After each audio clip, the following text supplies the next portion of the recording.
At ito may pagtuloy tayo dito sa ating barda. May kinuha ata si Barbie sa baba o baka kaya kinamayan yung isa sa mga fans niya. Di ba ganyan siya kabait eh. Kasi nung nakita ko siya ng personal, ganyan talaga siya. Sigawan mo siya ng sigawan. Dilingon din siya tapos kakaway siya. Napakajaling and talaga in person. Kita mo naman kaway siya ng kaway Ay, yeah, talaga naman, talaga. Magkakadena naman ang kanilang mga braso. Ay, sus ka po, David. Ayaw ng bitawan ng aming Barbie. Talaga naman, ang saya-saya niya. Kasi katabi na naman niya ang kanyang kinikim na crush. At ayan, magkaangkla na naman yung dalawa. Ayaw na talagang magbitiw. Super saya talaga ng barda.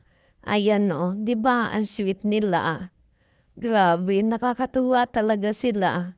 At ayan talaga komportable sa isa't isa Ayan para nasa terrace lang.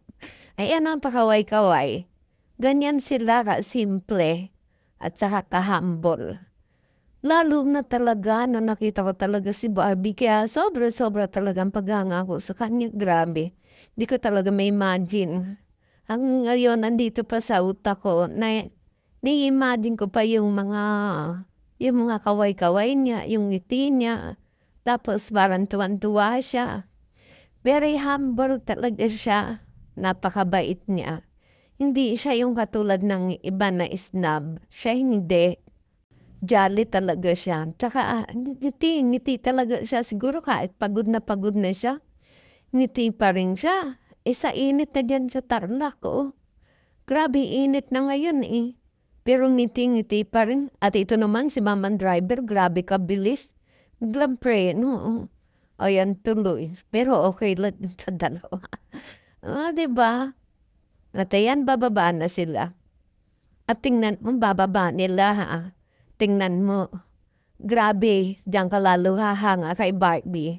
Kaya niyang bumaba sa ganyan. 'Di ba, hindi mo sukatakalan. Parang bata si Barbie. Ang saya-saya niyan talaga. Nakakamiss. Na-miss ko tuloy si Barbie. Tingnan niyo mamaya, pagbaba ni Barbie, bababa siya diyan sa ano na yan. Nakalimutan ko ng tawag yan Basta, tawag ko diyan, hagdana, ladder. Yun. Ayan sa binabaanan ni David, diyan din bababa si Barbie. Ayan ganyan siya ka simple. Grabe. 'Di ba? Walang kaarte-arte sa katawan.